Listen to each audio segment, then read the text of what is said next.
পরবর্তীকালে যে টপিক নিয়ে পড়াশোনা করছি তার নাম হচ্ছে রাইবোজোম। ঠিক আছে, রাইবোজোম। এখন রাইবোজোম জিনিসটা কি, কোথা থেকে এলো, কে আবিষ্কার করলো, এইসব জিনিস সম্পর্কে জানতে হবে। ঠিক আছে, তো সর্বপ্রথম রবিনসন এবং ব্রাউন, ঠিক আছে, 1953 খ্রিস্টাব্দে উদ্ভিদ কোষে, কোথায় না উদ্ভিদ কোষে সর্বপ্রথম রাইবোজোমকে আবিষ্কার করেন। তাহলে নাম কি? রবিনসন, বিজ্ঞানী রবিনসন, বাংলা ইংলিশ মিশে আছে, রবিনসন এবং ব্রাউন। এই নামগুলো আমি কেন বলছি, বিকজ জয়েন্ট এন্ট্রান্সের জন্য বা যে কোনো এমসিকিউ এর জন্য কিন্তু এই নামগুলো এই চ্যাপ্টারের, অনলি ফর এই চ্যাপ্টারের আবিষ্কারটা কিন্তু খুব ইম্পর্টেন্ট। প্রত্যেকটা সেল অর্গানালিজের তোদের ভালোর জন্য আমি একটা, সালটা কত বললেন? 1953, 1953, 1953 না সাল এটার ক্ষেত্রে মনে রাখার প্রয়োজন নেই, কিন্তু সিঙ্গার এবং নিকলসন কত সালে কোষ পর্দা আবিষ্কার করেছিল যেটা আগে বলেছিলাম, সেটা কিন্তু মনে রাখতে হবে। আর সব থেকে ভালো তোদের পক্ষে যেটা হয় সেটা বলে দেওয়াটাই বেটার। কি করতে হবে না, যখন এটা টোটাল পড়ানো হয়ে যাবে, যখন কমপ্লিট হয়ে যাবে ব্যাপারটা, তখন কি করবি না একটা ছক বানিয়ে নিবি। 10-12টা তো সেল অর্গানালিজ আছে, 10-12টা সেল অর্গানালিজের মেন কি কাজ, কে আবিষ্কার করেছিল, সেটা একটা ছক বানিয়ে নিবি, দেখবি ইজিলি মনে রয়ে যাবে। ঠিক আছে, বেশ। এরপরে আসছি, সর্বপ্রথম উদ্ভিদ কোষে কিন্তু রাইবোজোমকে দেখেছিলেন। ভালো করে মনে রাখবো, যদি বলে যে সর্বপ্রথম রাইবোজোম কার মধ্যে আবিষ্কার করা হয়েছিল, ছিল নয়, আবিষ্কার করা হয়েছিল। ভালো করে কথাগুলো, টার্মগুলো বোঝার চেষ্টা করব। এই টার্মগুলো ভালো করে না বুঝিয়ে আমরা ভুল করে দিয়ে চলে আসি। তাহলে সর্বপ্রথম আবিষ্কার করা হয়েছিল কিন্তু উদ্ভিদ কোষে, নট প্রাণী কোষ।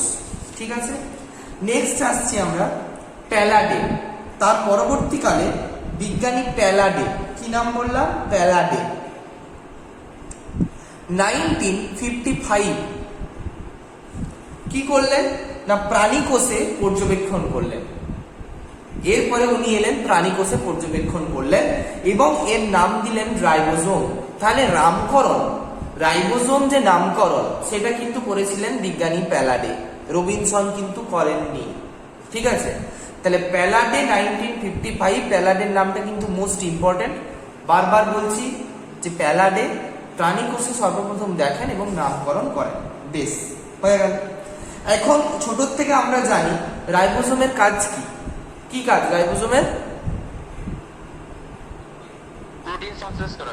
এক্স্যাক্টলি, হ্যাঁ, ছোট থেকে জেনে এসেছি যে রাইবোজোমের কাজ প্রোটিন সংশ্লেষ করা।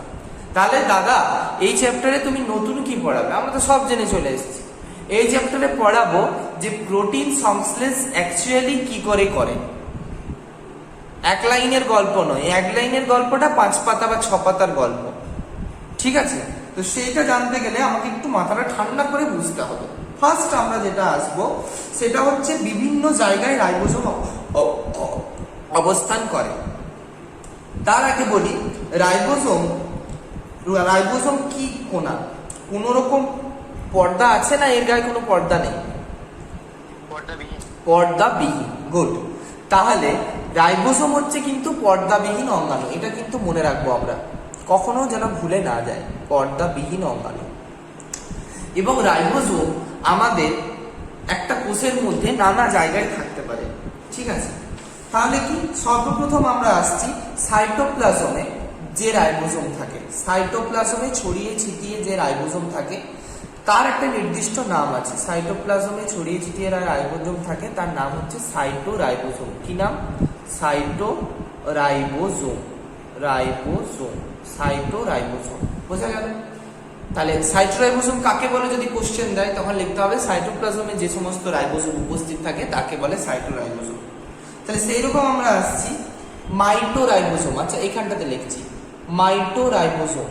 মাইটোরাইবোজোম মানে কি? মাইটোকন্ড্রিয়ার মধ্যে যে সমস্ত রাইবোজোম থাকে তাকে বলবো মাইটোরাইবোজোম। আগের দিন আমি বলেছিলাম, মনে করতে পারছিস, যে মাইটোকন্ড্রিয়ার নিজস্ব রাইবোজোম থাকে, বলেছিলাম আগের দিন। নাও coming to the next point, যে সাইটোপ্লাজমে যদি সিঙ্গেল সিঙ্গেল রাইবোসোমগুলো অবস্থান করে ছড়িয়ে ছিটিয়ে তাদেরকে বলবো মোনোজোম। মোনো মানে ওয়ান, মোনো মানে সিঙ্গেল, মোনো মানে সিঙ্গুলার ফর্ম। সো মোনোজোম মানে হচ্ছে কি সিঙ্গেল সিঙ্গেল অবস্থান করবে।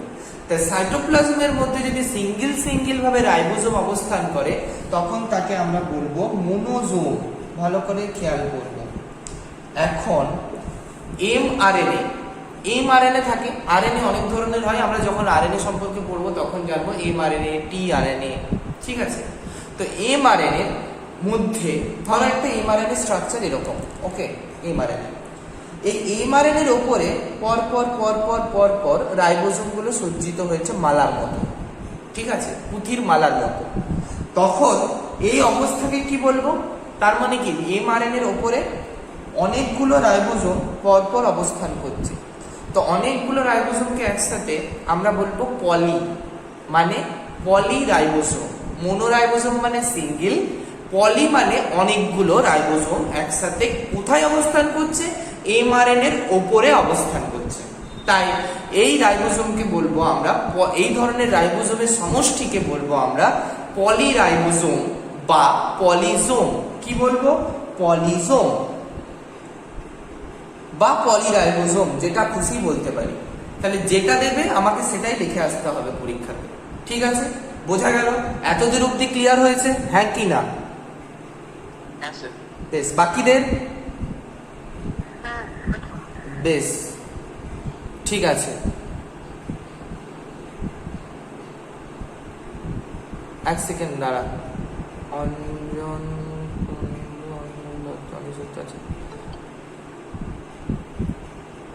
নির্মাল্য বোঝা যাচ্ছে? বেশ, ঠিক আছে। নাও coming to the next point, যে রাইবোসোমের আকার, আয়তন এবং গঠন সম্পর্কে জানো। প্রকৃতির বুকে বা আমাদের সেলের মধ্যে প্রধানত দু ধরনের রাইবোসোম অবস্থান করে। প্রোক্যারিওটিকের কোষের ক্ষেত্রে কিন্তু আমরা যে প্রো মানে প্রাচীন, প্রোক্যারিওটিক কোষের ক্ষেত্রে বেশিরভাগ ক্ষেত্রে 70S প্রকৃতির রাইবোসোম দেখতে পাওয়া যায়, কিন্তু উন্নত কোষের ক্ষেত্রে 80S প্রকৃতির রাইবোসোম দেখতে পাওয়া যায়। তাই রাইবোসোমের ভাগ যদি বলতে হয়, প্রাথমিকভাবে আমরা একে দুভাগে ভাগ করতে পারি। একটা হচ্ছে 70S আর একটা হচ্ছে 80S। এই দুই ভাগে রাইবোসোমকে ভাগ করা যায়। নাও কামিং টু দ্য পয়েন্ট, যে এই রাইবোসোম, এই 70S রাইবোসোম এবং এই 80S রাইবোসোম, এগুলো এক্স্যাক্টলি কি, মানে এই জিনিসগুলোকে এরকম কেন নাম দেওয়া হয়েছে?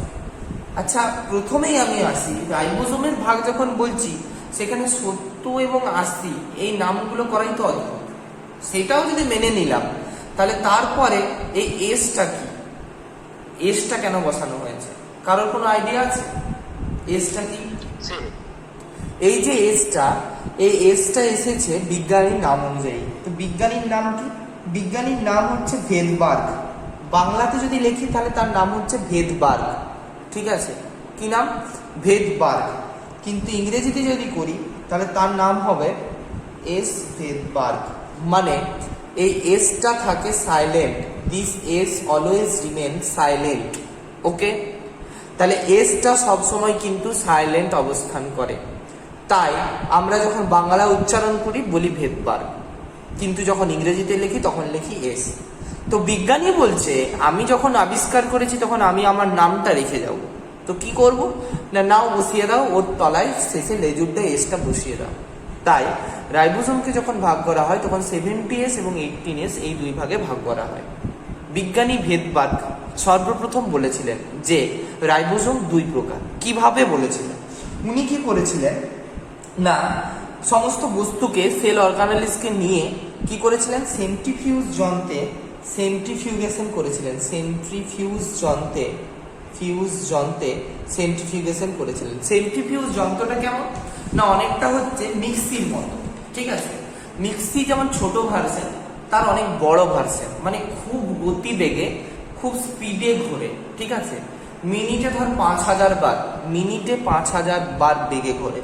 আরো বেশি হতে পারে, 3000, 5000, আরো বেশি হতে পারে 10,000, ঠিক আছে? তো এইভাবে জিনিসগুলোকে নিয়ে ঘোরানো হলো। ঘোরানোর পরে কি হলো, দেখা যাচ্ছে বস্তুগুলো তার নির্দিষ্ট আণবিক ভর অনুযায়ী নির্দিষ্ট নির্দিষ্ট স্তরে থিতিয়ে যায়। যেমন একটা কাদাযুক্ত মাটি কাদাযুক্ত জলকে যদি আমি ঘোরাই, তাহলে কি হবে, কিছুক্ষণ পরে দেখব সেটা নির্দিষ্ট নির্দিষ্ট স্তর অনুযায়ী ধীরে ধীরে থিতিয়ে পড়ছে। এক্ষেত্রেও সেম গল্পটা হতে থাকে। তখন কি হলো, সেই অধক্ষেপের হিসাব অনুযায়ী কোনটা আগে অধক্ষিপ্ত হচ্ছে বা কোনটা পরে অধক্ষিপ্ত হচ্ছে তার উপর ভিত্তি করে তিনি দেখলেন যে রাইবোজোমকে দুই ভাগে ভাগ করা যায়, 70S রাইবোজোম এবং 80S রাইবোজোম। তাই এত কিছু করে কিন্তু আমরা রাইবোজোমকে এই দুই ভাগে ভাগ করতে পারি। এবং এস যেটা সেটাকে বলা হয় ভেদবার্গ ইউনিট বা ভেদবার্গ একক। এই অধক্ষেপ গুণাঙ্ক বা ভেদবার্গ ইউনিটের মান কি না, এস সমান, জেনে রাখবো এরপরে বলছি, এস সমান 1 ইন্টু 13 ইন্টু সংকেতটা হচ্ছে সেমি পার সেকেন্ড, এককটা পার ডাইন পার গ্রাম, সেমি পার সেকেন্ড পার ডাইন পার গ্রাম। এই এত বড়টা হচ্ছে তোমার একক। তাহলে কিন্তু এই জায়গাটা একটু ভালো করে নজরদারি করতে হবে। বোঝা গেল? স্যার বলো। স্যার বলছি অবক্ষেপ। এরপরে আমরা কি করব না, আমরা দেখব যে এগুলো কি দিয়ে তৈরি হয়, এই 70S বা 80S রাইবোজোম কি দিয়ে তৈরি হয়। প্রথমে তাহলে আমরা দেখব 70S, নিচে লিখলাম 80S, পরে পরে আসছি, আগে 70Sটা সম্পর্কে জেনে নিই। 70Sটা আমরা বলছি রাইবোজোমকে ভাঙলে বা রাইবোজোমকে প্রথমে ঘোরালে, সেন্ট্রিফিউজ করলে প্রত্যেকটা রাইবোজোমের দুটো করে অংশ পাওয়া যায়। 70S রাইবোজোমের আমরা দুটো অংশ পাই বা দুটো উপ একক পাই, একটা হচ্ছে 50S, একটা হচ্ছে 30S। 50Sটা একটু সাইজে বড় হয়, 30Sটা একটু ছোট হয়। এই দুটো যুক্ত হয়ে কি তৈরি হয় না, এটার সাথে বড়টার সাথে ছোটটা যুক্ত হয়, টোটাল মিলে তৈরি হয় 70S। এখন তোদের প্রশ্ন আসতে পারে, দাদা আমাদের তুমি অঙ্ক ভুল শেখাচ্ছ না, কি অঙ্ক না 50 আর 30 যোগ করলে কত হয় 80S, তুমি লিখছো 70S। অদ্ভুত তো, এটা কি করে হয়? এটা বেসিক্যালি কি হয় সেটা ওভারল্যাপ করে যায়। হ্যাঁ, ওভারল্যাপ। ব্যাপারটা হয়, ধরো এই যে 50Sটা আছে, তো এই 50Sটার মধ্যে কিছুটা 30S ঢুকে থাকে। ভালো করে বোঝো, ওভারল্যাপ হয়ে যাচ্ছে। তাহলে এই যে region, this region is common for 50S and also this region is common for 30S। তাহলে এটাকে যদি আমি 30S এ ধরে ফেলি, ধরলাম এই পোর্শনটা পুরো 30S এর, তাহলে এই জায়গাটাকে 50S থেকে বাদ দিতে হবে, হ্যাঁ কি না? বাদ দিতে হবে তো। তার জন্য যেহেতু এটা পরস্পরের ওভারল্যাপ করে যায়, তাহলে 50 আর 30 যোগ করলে 80 হলেও এটা কিন্তু আমরা দেখতে পাবো 70S, মানে এটা একটু কিছুটা অঞ্চল এর মধ্যে ঢুকে থাকে, ওভারল্যাপ করে থাকে। বোঝা গেল? তাই 50S এবং 30S মিলে তৈরি করে 70S। বোঝা গেল? এখন আমরা 50S বা 30S এটা নিয়ে কথা বললাম। এখন এই 50S বা 30S কি কি নিয়ে তৈরি হয় জানবো, আরো জটিলে ঢুকছি, মাথা ঠান্ডা করবে। এই 50S তৈরি হয় বেসিক্যালি কিছু, মানে এই টোটাল রাইবোসোমটা তৈরি হয় প্রোটিন দ্বারা এবং আরএনএ দ্বারা। কি দ্বারা তৈরি হয়? প্রোটিন দ্বারা এবং আরএনএ দ্বারা। প্রোটিন প্লাস আরএনএ দিয়ে তৈরি হয় টোটাল এই রাইবোসোমটা। ওকে, তাহলে এই প্রোটিন এবং আরএনএ অনুপাতটা হচ্ছে 1:2, মানে আরএনএ যদি 2 থাকে, প্রোটিন থাকবে 1। ইন কেস অফ 70S, আমি বারবার বলছি, ইন কেস অফ 70S 1, ঠিক আছে? ইন কেস অফ 70S 2:1 অনুপাতে আরএনএ এবং প্রোটিন অবস্থান করবে। হলো? বেশ, ছেড়ে দাও। এরপরে আসছি এই যে 50S অধ এককটা। এই 50S অধ এককটার মধ্যে কি কি আরএনএ থাকে আমরা জানি। এখন একটা কথা বলে রাখা, এই রাইবোজোমের মধ্যে যে আরএনএ থাকে তাকে বলবো রাইবোজোমাল বা আরএনএ। Ribosomal RNA. এখানে যে সমস্ত আরএনএ নিয়ে আমরা আলোচনা করব সেই সমস্ত আরএনএ কিন্তু হবে রাইবোজোমাল আরএনএ। ওকে, এখন এই RNA এই 50S এর ক্ষেত্রে দু ধরনের থাকে, একটা হচ্ছে 5S, একটা হচ্ছে 23S। বোঝা গেল? 5S এবং 23S। এবং এই 30S এর মধ্যে থাকে অনলি 16S rRNA। এগুলো কিন্তু rRNA। তাহলে বাকি যেগুলো থাকে, ধরো 50S এর মধ্যে 5S এবং 23S rRNA থাকে, আর বাকিটা প্রোটিন থাকে, দিয়ে তৈরি হয় 50S এই অধঃএকক বা উপএককটা। ঠিক একইভাবে 60S rRNA এবং কিছু প্রোটিন যুক্ত হয়ে তৈরি হয় 30S rRNA, 30S অধঃএককটা। এখন এই 50, এখন আমি যদি বলি যে 70S রাইবোসোমের মধ্যে কত ধরনের আরএনএ থাকে, কি অ্যান্সার হবে? 3 ধরনের। এক্স্যাক্টলি 3 ধরনের। কি কি? 5S, 23S এবং 16S। তার মধ্যে 5S এবং 23Sটা থাকে 50S এর মধ্যে, 16Sটা থাকে 30S এর মধ্যে। এই হিসাবগুলো কিন্তু খুব ভালো করে আমরা মনে করার চেষ্টা করব, নাহলে কিন্তু ঘেটে ঘ হয়ে যাবে। খুব ঠান্ডা মাথায় হিসাবগুলো নেওয়ার চেষ্টা করব। বোঝা গেল? এরপরে আমরা আসছি যে কি করে এগুলো তৈরি হয়, মানে এই রাইবোজোমের সংশ্লেষ কিভাবে হয় একটু জেনে নেব। রাইবোজোম কোথা থেকে তৈরি হয় এটা যদি জানতে যাই, বা রাইবোজোমের উৎপত্তি, তখন আমরা দেখব নিউক্লিয়াস থেকে রাইবোজোমের উৎপত্তি হয়। কোথা থেকে উৎপত্তি হয়? নিউক্লিয়াস থেকে। এখানে লেখার জায়গা আছে তাই লিখে দিচ্ছি, নিউক্লিয়াস থেকে তৈরি হয়। ওকে, কিভাবে কি হয় এটা একটু জেনে নেব। ধরলাম এই যে 5S, 23S এবং 16S এই rRNA গুলো তৈরি হচ্ছে, এই rRNA গুলো তৈরি কি আছে? এদের একটা মাতৃসেল আছে। সেই মাতৃসেল থেকে 5S, 23S এবং 16S তৈরি হয়। সেই মাতৃ আরএনএ, আমি মাদার আরএনএই বলছি, মাতৃ আরএনএ, সেই মাতৃ আরএনএটার নাম হচ্ছে প্রিকারসার আরএনএ। কি নাম? Precursor RNA. ঠিক আছে, প্রিকারসার আরএনএ। কি নাম? Precursor RNA. প্রিকারসার আরএনএ থেকে সংশ্লেষিত হয়। তার মানে এই প্রিকারসার আরএনএ থেকে সংশ্লেষিত হচ্ছে 5S, 23S এবং 16S। হলো, আরএনএ তৈরি হলো। এখন 7S রাইবোজোম কি দিয়ে তৈরি বলেছিলাম? প্রোটিন দ্বারাও তৈরি হয়, লিখেছি। এখন এই প্রোটিনগুলো সংশ্লেষিত হয় সাইটোপ্লাজমে। ধরলাম এটা একটা সেল, এই সেলের সাইটোপ্লাজমে, এটা হচ্ছে ধরলাম নিউক্লিয়াস, সাইটোপ্লাজমে প্রোটিনগুলো সংশ্লেষিত হয়েছে। এখন এই প্রোটিনগুলো কোন দিকে বলো তো? এইখানটাতে আঁকলাম, এটা ধরো নিউক্লিয়াস। এখন প্রোটিনগুলো সংশ্লেষিত হয়েছে। এখন ভালো করে বোঝো, প্রোটিনগুলো যদি সাইটোপ্লাজমে থাকে তাহলে কি রাইবোসোম তৈরি হতে পারবে? হ্যাঁ কি না?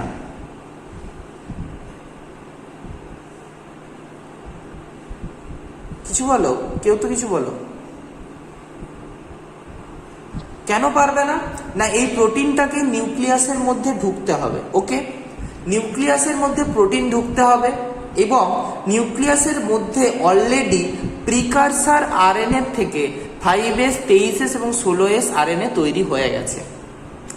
এখন প্রোটিনটা নিউক্লিয়াসের মধ্যে ঢুকলো, এবং প্রোটিনটা এই সমস্ত আরএনএর সাথে যুক্ত হয়ে 50S এবং 30S তৈরি করলো।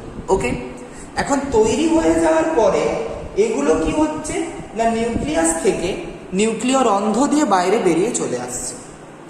রাইবোসোম যদি নিউক্লিয়াসের মধ্যে রয়ে যায় তাহলে রাইবোসোম কিন্তু তার কাজ করতে পারবে না। ভালো করে বোঝো, তৈরি হবে নিউক্লিয়াসের ভেতরে, কিন্তু তৈরি হবার পরে সেটা নিউক্লিয়াস থেকে বেরিয়ে চলে আসবে সেলের সাইটোপ্লাজমে, তারপরে কাজ করবে। তাহলে এই উপএককগুলো 50S বা 30S তৈরি হলো নিউক্লিয়াসের মধ্যে। কিভাবে তৈরি হলো না, বাইরে প্রোটিন তৈরি হলো, সেই প্রোটিনটা নিউক্লিয়াসের মধ্যে ঢুকলো, নিউক্লিয়াসের মধ্যে আরএনএ তৈরি হলো, সেই 3 ধরনের আরএনএ এবং প্রোটিন যুক্ত হয়ে 50S এবং 30S উপএককগুলো তৈরি করলো। সেই উপএককগুলো নিউক্লিয়াস থেকে নিউক্লিয় রন্ধ্র দিয়ে বাইরে বা সাইটোপ্লাজমে আবার ব্যাক করে বেরিয়ে চলে এলো। বাইরে আসার পরে এই 50S এবং 30S পরস্পর যুক্ত হয়ে 70S রাইবোজোম তৈরি করলো। তাহলে রাইবোজোম তৈরির পদ্ধতিটা বোঝা গেল, 70S রাইবোজোম। তাহলে আমরা 70S এর উৎপত্তি সম্পর্কে বললাম। তাহলে এখনো বাকি বা পড়ে রয়েছে কিন্তু 80S সম্পর্কে। 80Sটা তাহলে কি দিয়ে তৈরি হচ্ছে? 80Sটা তৈরি হয় 60S এবং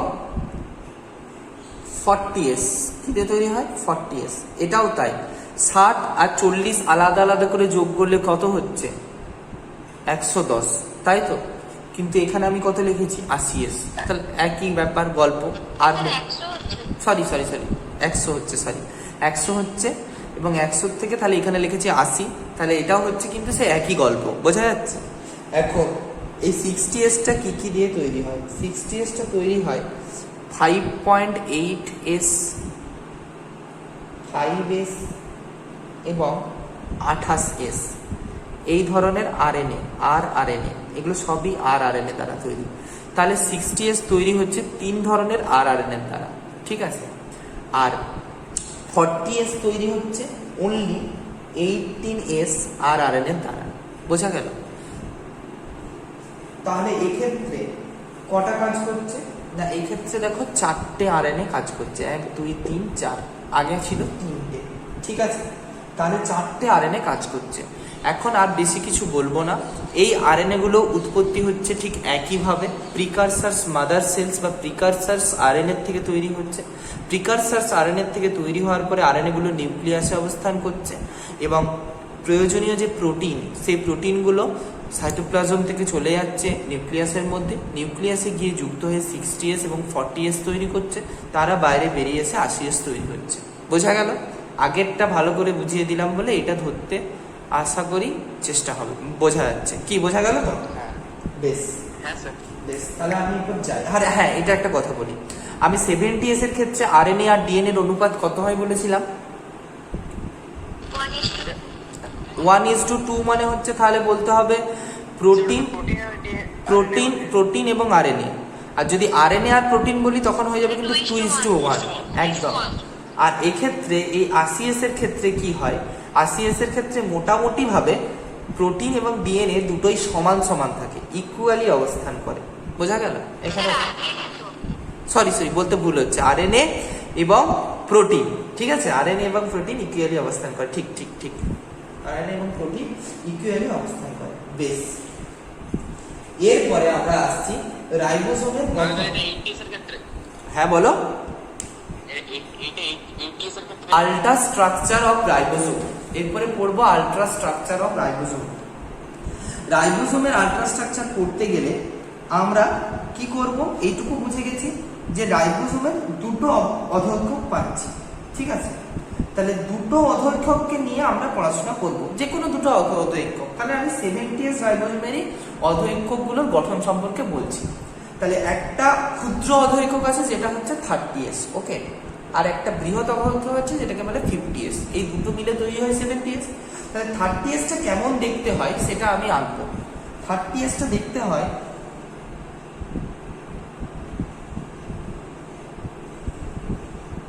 বোঝা গেল? এই ধরনের দেখতে হয়। 30Sটা এরকম দেখতে হয়, এবং এই 30Sটা হচ্ছে তো 3টে অংশ থাকে, ঠিক আছে? 30S এর 3টি অংশ থাকে, মস্তক, পাদদেশ এবং মঞ্চ। এই অঞ্চলটাকে, মাথার মতো এই অঞ্চলটাকে বলা হয় হেড বা মস্তক। নিচের অংশটাকে বলা হয় পাদদেশ, এই দিকটাকে মানে পায়ের দিক, পাদদেশ। আর এই দিকের যে অংশটা সেটাকে বলা হয় মঞ্চ। কি বলা হয়? মঞ্চ বা প্ল্যাটফর্ম। তাহলে 30S অধঃএককটার কটা ভাগ রইল? 3টে ভাগ, হেড, পাদদেশ এবং প্ল্যাটফর্ম। এখন এর পাশে আমি আঁকছি 50Sটা। 50Sটা দেখতে এর থেকে বড় হয় এবং এই ধরনের একটা স্ট্রাকচার তৈরি হয়। তো এই বড় অধঃএককটা একটা রিজিয়ন থেকে চূড়া বা রিজ, যেটাকে বলে চূড়া বা রিজ, এই অংশটাকে বলে রিজ হলো। তারপরে আসছে বৃন্ত বা স্টক। দেখো এটা একটা হ্যান্ডেলের মতো, তাই এর নাম হচ্ছে স্টক বা বৃন্ত, ঠিক আছে? আর মাঝের অংশটা দেখো ফুলে গেছে, মাঝের অংশটা ফোলা, তাই এর নাম হচ্ছে কেন্দ্রীয় স্ফীতি। কেন্দ্রীয় স্ফীতি এই রিজিয়নটাকে বলা হয়। তাহলে এই হচ্ছে তিনটে ভাগ গেল, ঠিক আছে, কেন্দ্রীয় স্ফীতি। তাহলে এর তিনটে ভাগ, এর তিনটে ভাগ, তাহলে বোঝা গেল 50s এবং 30s, সরি এটা হচ্ছে 30s প্রকৃতি এবং এটা হচ্ছে 50s প্রকৃতি। কেমন দেখতে হয় বোঝা গেল মোটামুটি। এখন এই দুটো কি হয় না যুক্ত হতে হবে, 50s 30s হোক বা 60s 40s হোক, কি হয় এগুলো তো সাইটোপ্লাজমে ঘুরে বেড়ায়, খুব ভালো ব্যাপার। কিন্তু যখন প্রোটিন সংশ্লেষ করতে হবে, প্রোটিন সংশ্লেষের সময় কি করতে হবে, এই দুটো মলিকুলকে একটাকে একটার কাছে এসে যুক্ত হতে হবে, না হলে কিন্তু কখনোই প্রোটিন সংশ্লেষ হবে না। তো এমনি এমনি যুক্ত হয়ে যাবে, কিছু লাগবে না, তা কি কখনো হয়? তাহলে এই দুটো মলিকুলকে যুক্ত হতে গেলে ম্যাগনেসিয়াম আয়ন প্রয়োজন হয়। এর সাথে একে যুক্ত হতে গেলে কি প্রয়োজন, Mg2+। আমি পরের দিন কিন্তু এখান থেকে ধরবো এবং জয়েন্টের জন্য ভেরি মাচ ইম্পর্টেন্ট এই জায়গাটা, Mg2+ প্রয়োজন হয়। Mg2+ আয়নের গাঢ়ত্ব যদি বাড়ে তখন কি হয়, রাইবোসোমের এই যে উপ একক দুটি, এই উপ একক দুটি পরস্পর যুক্ত হয়। এক্ষেত্রে 50 এবং 30s লিখেছি, তাই যুক্ত হয়ে 80s রাইবোসোম তৈরি করে। অন্যান্য ক্ষেত্রে 60s বা 40s যুক্ত হয়ে, সরি এটা কি 70s করছে, 60s আর 40s যুক্ত হয়ে 80s তৈরি করে, ঠিক আছে। এই চলে গেল রাইবোসোমের যুক্ত হওয়ার ঘটনা।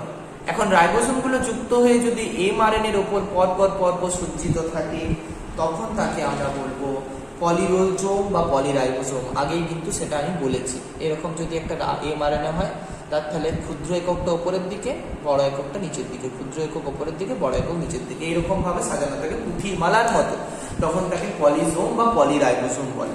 বোঝা গেল? এই হলো রাইবোসোমের বেসিক স্ট্রাকচার হলো।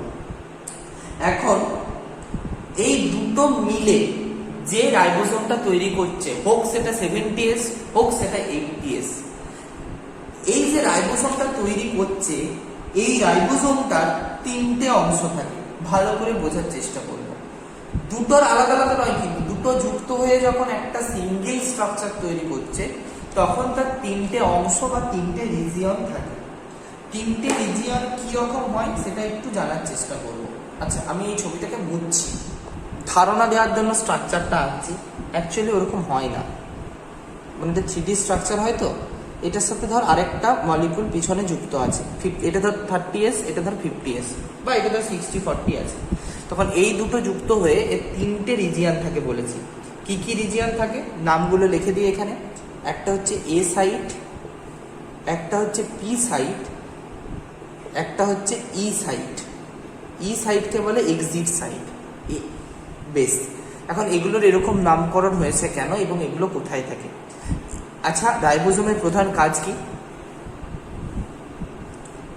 রাইবোসোমের প্রধান কাজ কি? প্রোটিন সংশ্লেষ করা। ওকে, তাহলে প্রোটিন কি দিয়ে তৈরি হয়? প্রোটিনের গঠনগত ও কার্যগত একক কি? Amino acid. তাহলে রাইবোসোম যখন যুক্ত হচ্ছে তখন রাইবোসোমের মধ্যে অ্যামাইনো অ্যাসিডকে ঢুকতে হবে, অ্যাট এনি কস্ট রাইবোসোমের মধ্যে অ্যামাইনো অ্যাসিডকে ঢুকতে হবে, ঠিক তো? তাহলে সাপোজ ধরলাম, আমি একটা ধারণা দেওয়ার জন্য আঁকছি, ধরলাম এই রিজিয়নটাতে বাইরের থেকে এসে অ্যামাইনো অ্যাসিডগুলো সব ঢুকছে। অ্যামাইনো অ্যাসিডকে দেখো, মনে করে দেখো, আমি স্মল এ দ্বারা প্রকাশ করি, এরকম ভাবে লিখলে সেটা অ্যামাইনো অ্যাসিড। তাহলে যে রিজিয়নটাতে, হ্যাঁ, উপরের মাথায় একটা দাগ দিতে হবে যদি শর্টে লিখি, নাহলে তুই অ্যামাইনো অ্যাসিড পুরোটা লিখতে পারিস। তো অ্যামাইনো অ্যাসিড যে রিজিয়নটাতে ঢোকে বা যে রিজিয়নটাতে সে যুক্ত হয় তার নাম হচ্ছে এ সাইট বা amino acid site, amino acyl site. বোঝা গেল? অ্যামাইনো অ্যাসাইল সাইট, ঠিক আছে। তাহলে এই অঞ্চলটাতে তাহলে অ্যামাইনো অ্যাসিডকে অ্যাকসেপ্ট করছে, তাই এর অপর নাম অ্যাকসেপ্টার সাইট।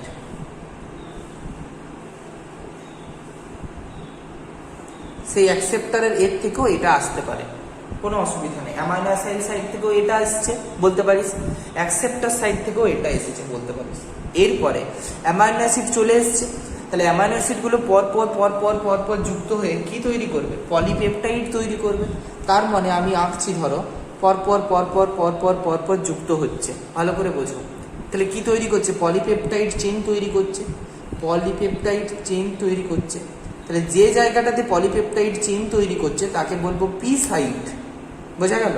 বা পলিপেপটাইড বা পেপটাইড রিজিয়ন তাকে বলবো পি সাইট। এবং পি সাইডের জায়গাটা একটু মার্ক করে দাও না। পি সাইটের এখানে কোনো অ্যাকচুয়ালি মার্কিং এর জায়গা নেই, মোটামুটি ধরে রাখ যেখানে অ্যামাইনো অ্যাসিড ঢুকলো সেই জায়গাটার থেকেই পি পি তৈরি হতে শুরু করলো, বোঝা গেল? যেখান থেকে এ সাইড আর পি সাইড সেম। তাহলে ধরো অ্যামাইনো অ্যাসিড যুক্ত হয়েছে যে জায়গায় তাকে বলে পলিপেপটাইড সাইট বা পি সাইট। তারপরে যে নির্দিষ্ট পথে তৈরি হওয়া পলিপেপটাইড চেনগুলো বা প্রোটিন মলিকুলগুলো বা প্রোটিন চেনটা বেরিয়ে চলে যাচ্ছে রাইবোসোম থেকে সাইটোপ্লাজমে, সেই জায়গাটাকে বলবো, ধরলাম এখান থেকে বেরোচ্ছে, সেই রিজিয়নটাকে বলবো আমরা এক্সিট সাইট বা ই সাইট, বোঝা গেল? তাহলে রাইবোসোমের যদি বলা হয় যে রাইবোসোমের কাজের ভিত্তিতে কটা অঞ্চল আছে, তখন বলতে হবে স্যার 3টে অঞ্চল আছে, এ সাইট, বি সাইট এবং ই সাইট, ঠিক আছে? এবং এই ছবিটা আঁকতে হবে। আর একটা প্রশ্ন যদি করি, রাইবোসোম যখন কাজ করবে তখন রাইবোসোমের অবস্থান কি হবে? পলিমার, ডাইমার, টেট্রামার, না এদের উপরের মধ্যে কোনোটাই নয়? কি অ্যান্সার হবে?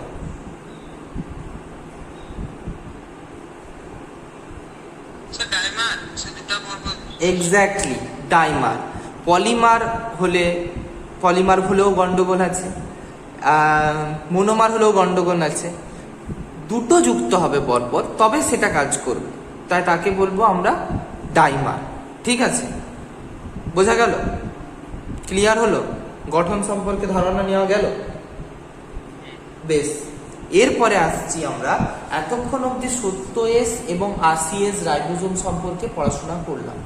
এখন এই যে একদম ক্লাসের শুরুতেই অতনু বলছিল স্যার মাইটোকন্ড্রিয়ার মধ্যে যে নিজস্ব রাইবোসোম থাকে সেই রাইবোসোম 55S প্রকৃতির হয়। তাহলে এই 55S প্রকৃতির হয় মানে এর থেকে বুঝতে পারছি আরো এক ধরনের রাইবোসোম থাকে যার নাম হচ্ছে 50S প্রকৃতির রাইবোসোম। তাহলে 50S প্রকৃতির রাইবোসোম তাহলে কি কি নিয়ে তৈরি হয় না? 50S প্রকৃতির, হ্যাঁ 35 এবং 25, 35S এবং 25S পরস্পর যুক্ত হয়ে 55S রাইবোসোম তৈরি করে। বেশ, এই হচ্ছে রাইবোসোমের গঠন। তাহলে রাইবোসোমের কাজ কি হলো? রাইবোসোমের কাজ অবভিয়াসলি ছোট থেকে যা পড়ে এসেছি, প্রোটিন ফ্যাক্টরি হিসাবে প্রোটিন তৈরি হয়, সেটা একটু ভালো করে লিখবে। তারপরে আসছে রাইবোসোম কি করছে? বিভিন্ন ধরনের প্রোটিন উৎসেচক ক্ষরণ করছে, অর্থাৎ কোষের যে ক্ষরণ সেই কোষের ক্ষরণে কিন্তু সাহায্য করছে। আর কি করছে? রাইবোসোম RNA কে সঞ্চয় করছে। দেখো বারবার বলছিলাম যে একটা নির্দিষ্ট RNA আছে, তার উপরে রাইবোসোম গুলো থাকে, তাহলে tRNA থাকছে। তো RNA কে সঞ্চয় করছে মানে রাইবোসোম তৈরি হয়েছে দেখো অনেকগুলো RNA কে যুক্ত করে, বলেছিলাম। তো সেই RNA এর নাম কি? রাইবোসোমাল RNA, তাই তো? তো রাইবোসোমাল RNA কে এ নিজের মধ্যে রাখতে বা সঞ্চয় করতে কিন্তু সহায়তা করছে। আরেকটা কাজ করে, স্নেহ পদার্থের বিপাক, ফ্যাট, তার বিপাকে কিন্তু রাইবোসোম পরোক্ষ বা প্রত্যক্ষভাবে হোক সহায়তা করে। এই হলো আমাদের মোটামুটিভাবে রাইবোসোমের গঠন, স্ট্রাকচার, কাজ সম্পর্কে একটা বেসিক আলোচনা। বোঝা গেল গল্পটা? আচ্ছা, সিলিয়া আর ফ্ল্যাজেলা এগুলো কি, কোথায় নাম শুনেছি, এটা সম্পর্কে জানি? জানি বল। চলন গমনে ব্যবহৃত অঙ্গাণু, এই মানে অংশ। হ্যাঁ, সিলিয়া ও ফ্ল্যাজেলা। তো বিজ্ঞানী অ্যাঙ্গেলম্যান, কি নাম? আবার নাম মুখস্থ করতেই হবে, কিছু করার নেই। বিজ্ঞানী অ্যাঙ্গেলম্যান সর্বপ্রথম প্রাণী কোষে সর্বপ্রথম এর পর্যবেক্ষণ করেন এবং এর নাম দেন, ঠিক আছে? কার নাম দিয়েছিলেন? সিলিয়ার নাম দিয়েছিলেন। এবং বিজ্ঞানী জেনসেন, কি নাম? বিজ্ঞানী জেনসেন। বিজ্ঞানী জেনসেন সর্বপ্রথম ফ্ল্যাজেলার গঠন বর্ণনা করেছিলেন। ইনি ফ্ল্যাজেলা, ইনি সিলিয়া, বোঝা গেল? বলেছিলেন। এগুলো হচ্ছে খুব টিপিক্যাল কথা। এবং পোর্টার এবং ফসেট, বিজ্ঞানী ফসেট, আমি আর লিখছি না, বিজ্ঞানী ফসেট এবং পোর্টার সর্বপ্রথম এর পরাণু গঠন বর্ণনা করেছিলেন। পরাণু গঠন মানে বা আল্ট্রাস্ট্রাকচার কেটে দিয়েছিল সিলিয়াটাকে, দিয়ে তার ভেতরে কি দিয়ে তৈরি সেটা সম্পর্কে আলোচনা করেছিল। সো প্রথমে এইটুকু জেনে নেব যে সিলিয়া এবং ফ্লাজেলা অ্যাকচুয়ালি গঠনগতভাবে কিন্তু খুব একটা পার্থক্য নাই, গঠনগতভাবে একই রকম, কিন্তু সংখ্যাগতভাবে বা দেখতে এরা একটু আলাদা আলাদা হয়ে থাকে। তাহলে সিলিয়া এবং ফ্লাজেলার পার্থক্য আমরা একটু জেনে নেব প্রথমে আর কি। এটা হচ্ছে ভূমিকা চলছে। তো সিলিয়া কি না, সিলিয়া দেখবে সমস্ত একটা ব্যাকটেরিয়া বা একটা প্যারামেসিয়াম তার যদি শরীরের চারিদিকে সিলিয়া থাকে সংখ্যায় প্রচুর, সমস্ত দেহ তোয়াল জুড়ে অবস্থান করে। কিন্তু ফ্লাজেলা সংখ্যায় দেখবে একটা, এটা তো পড়িয়েছি মনে হয় প্রোক্যারিওটিক যখন পড়ায়।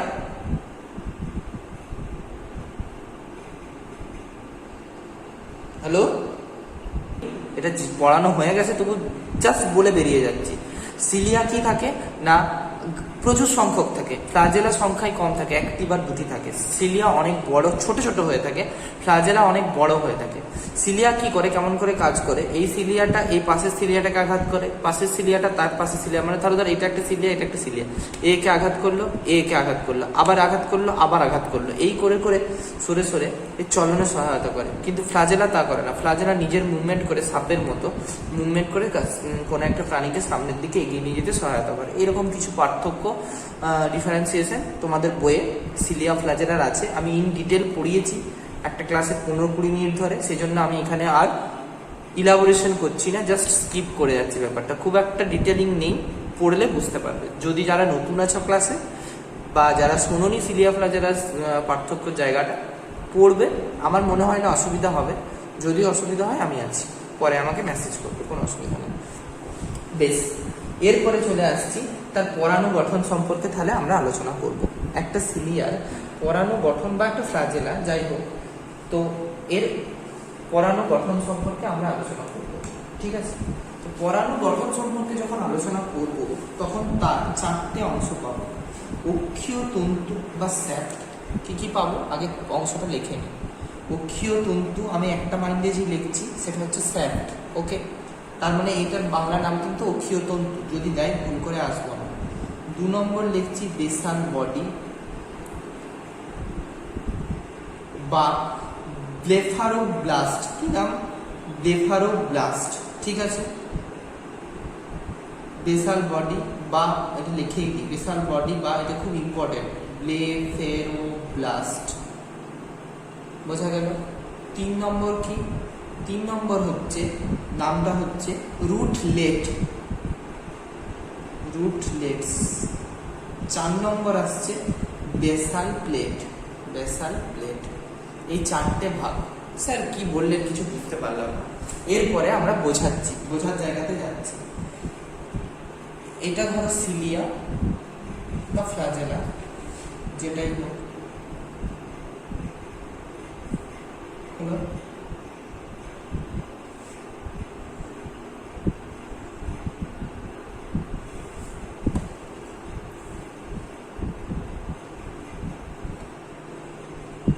এই হচ্ছে সিলিয়া বা ফ্লাজেলার স্ট্রাকচার। এটাকে আমরা একটা রেখাঙ্কিক ছবি হিসাবে রেখেছি। এই যে রিজিয়নটা, এই রিজিয়নটাকে বলা হয় স্যাপ্ট, ঠিক আছে? এই রিজিয়নটা, এটাকে বলা হয় বেসাল বডি, ঠিক আছে? এই যে রুটের মতো অংশ আছে সেটাকে বলা হয় রুটলেটস। আর এই যে স্যাপ্ট এবং বেসাল বডি তার মাঝখানের এইখানের যে স্ট্রাকচারটা, মানে একটা ভাগ, সেইটাকে বলবো আমরা বেসাল প্লেট। বোঝা গেল?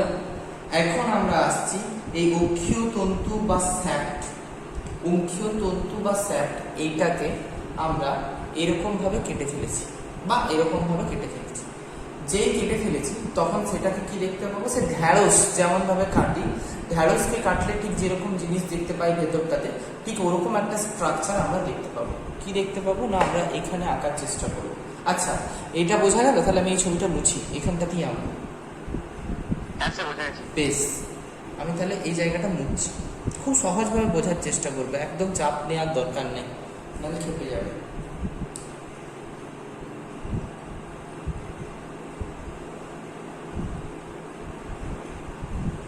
এই হলো, কেটে ফেলেছি।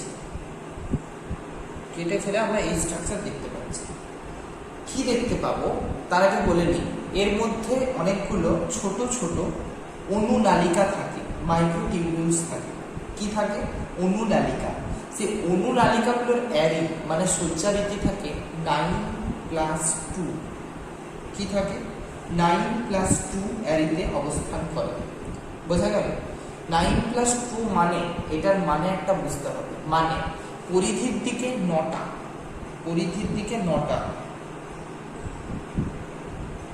2 3 4 5 6 7 8 9, পরিধির দিকে দেখো 9টা এঁকেছি আমি, ওকে। আর ভেতরে কটা থাকে? ভেতরে থাকে 9+2 মানে 2টো অবস্থান করে। হলো, এই হচ্ছে এর গঠন। এগুলো কিন্তু প্রত্যেকটা অনুনালিকা, ভেবে দেখবো এগুলো এক একটা কিন্তু এরকম লম্বা লম্বা অনুনালিকা, এরকম লম্বা লম্বা অনুনালিকা, জাস্ট কেটে ফেলেছি বলে শুধু তাকে গোল গোল দেখতে পাচ্ছি। এটা কিন্তু পুরো একটা লম্বা অংশ, পুরো একটা লম্বা অংশ, পুরো একটা লম্বা অংশ। বোঝা যাচ্ছে? এই হচ্ছে ব্যাপার। এই হচ্ছে আমাদের এই অনুনালিকা সম্পর্কে একটা গল্প, ঠিক আছে। এরপরে আমরা আসছি প্রত্যেকটা, বলছি যে পরিধির দিকে যে অনুনালিকাগুলো রেখেছেন ওগুলো প্রত্যেকটা দুটো করে বলছি আসছি আসছি আসছি। আচ্ছা, অনুনালিকাগুলো আমরা একটা করে বললাম, 9টা বললাম, কিন্তু এখানে আমি কটা এঁকেছি? 18টা। দেখো, একটার সাথে একটা যুক্ত, একটার সাথে একটা যুক্ত, একটার সাথে একটা যুক্ত। এখন কেন এঁকেছি এটা যদি আমরা অ্যান্সার খুঁজতে চাই তখন পাবো এই যে অনুনালিকাগুলো, এগুলো প্রত্যেকটা দুটো করে উপনালিকা দ্বারা তৈরি হয়। কি হয়? দুটো করে উপনালিকা দ্বারা তৈরি হয়। কি হয়? ভেতরের দিকে যেটা আঁকা আছে সেটাকে বলে এ, বাইরের দিকে যেটা আঁকা আছে সেটাকে বলে বি। ভেতরের দিকেরটা এ, বাইরের দিকেরটাকে বি, ভেতরের দিকেরটা এ, বাইরের দিকেরটা বি। প্রত্যেকটা অনুনালিকা এ এবং বি নামক কতগুলো কি উপনালিকা দ্বারা তৈরি হয়, ঠিক আছে।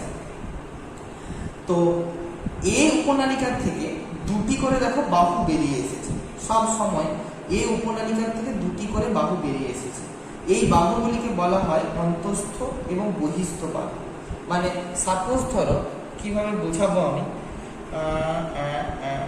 ঠিক আছে, এটা ধরো এ উপনালিকা, ঠিক আছে, এটা ধরো এ উপনালিকা।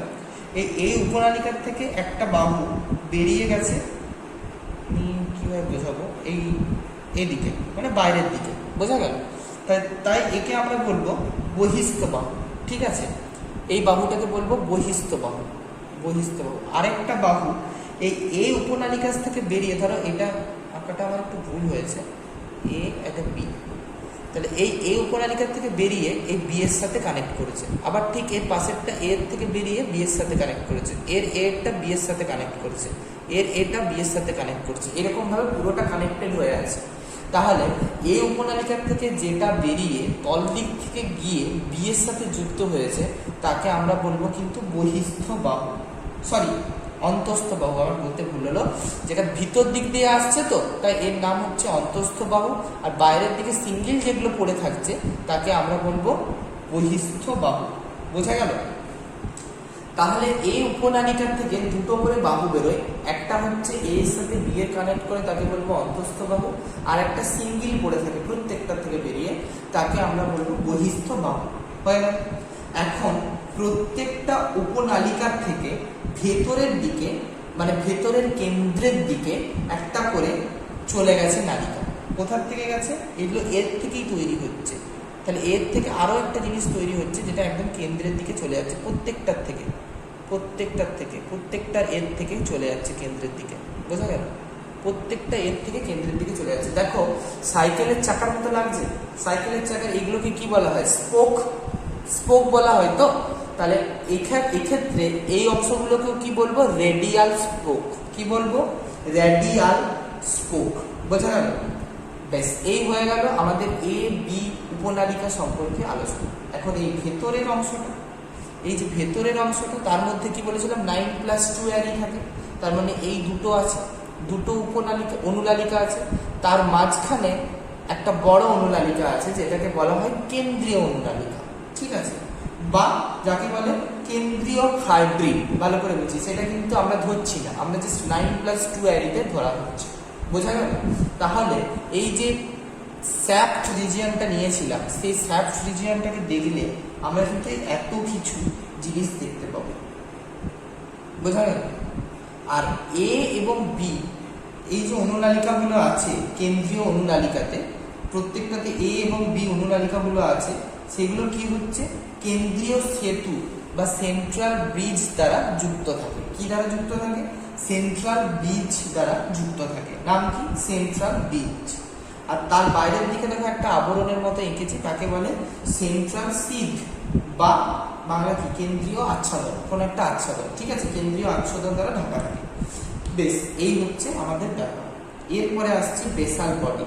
বেসাল বডি মানে এই যে এঁকেছিলাম, কতটা দেখা যাচ্ছে আমি জানি না, কোনখানটায় আঁকবো, ব্যাস এইখানটাতে এঁকে দিচ্ছি।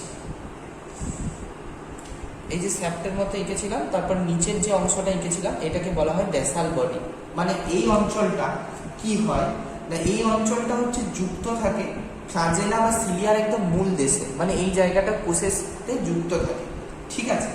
তো বেসাল বডি অর্থাৎ ব্লেফারোপ্লাস্ট কি হয়, অ্যারেঞ্জমেন্টটা এরকমই হয়। এটাকে যদি আমি কেটে দিই মাছ বরাবর, তখন কিন্তু এরকম 9টা অ্যারিযুক্ত জিনিস কিন্তু দেখতে পাবো, কিন্তু কেন্দ্রীয় হাবও দেখতে পাবো। কেন্দ্রীয় হাব মানে এই অংশটা দেখতে পাবো, কিন্তু এখানে যে দুটো এক্সট্রা বলেছিলাম অনুনালিকা থাকে, সেই দুটো অনুনালিকাকে কিন্তু আমি দেখতে পাবো না। তাহলে এই ব্লেফারোপ্লাস্ট রিজিয়নে বা বেসাল বডি রিজিয়নে অ্যারেঞ্জমেন্টটা কি পাবো? 9+0। কি পাবো? 9+0। বোঝা গেল?